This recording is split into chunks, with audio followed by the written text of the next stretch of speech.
It's really horribly cheesy. Yeah, it's massively cheesy.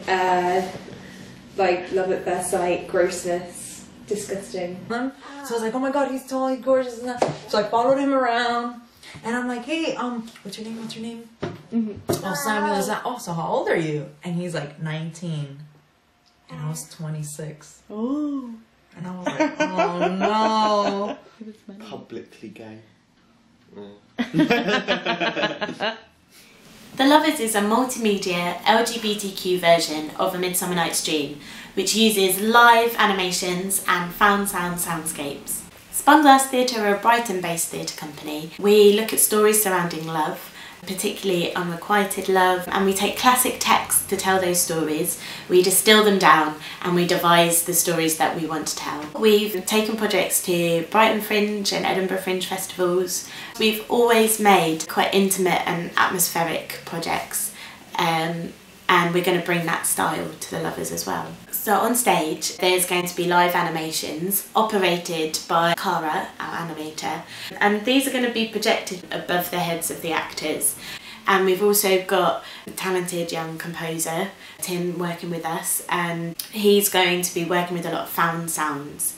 So just going out, collecting found sound, recording the rain when there's a storm, recording the thunder, or squelching feet in the mud, and putting those together to create a kind of atmospheric soundtrack for the Lovers. So there's going to be quite a complete visual experience for the audience. The Lovers is currently supported by Arts Council England and two great theatres, the Marlborough in Brighton and Lost Theatre in London. So we're starting rehearsals on the 16th of February, and during the rehearsal process we're opening up our work on two separate dates for the symposiums to look at LGBTQ issues, which is about involving real people, opening up the rehearsal process, opening up discussions and feeding directly into what we are creating. Those are free events. We're also going to be live streaming those events so that anybody up and down the country can get involved with that conversation on Facebook and Twitter. Then our final showcase performance is March the 11th at Marlborough. As part of my research for the Lovers, I've been interviewing couples and talking to them about their stories and their experiences of their own personal love. I remember when we first started dating, thinking of you as being, I don't know, quite masculine, and then you leapt up and started singing with your hands like this. I was like, oh, that's interesting.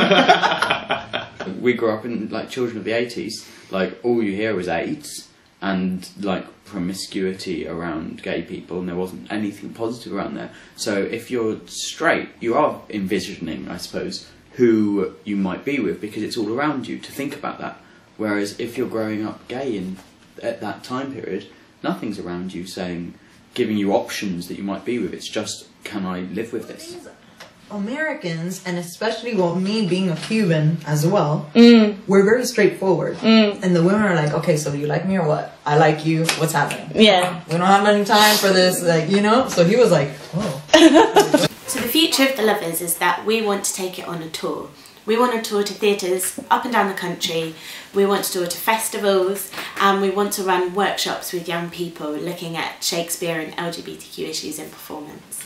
Please support the Lovers, because by doing so you will allow us to bring this conversation to a much wider audience up and down the country.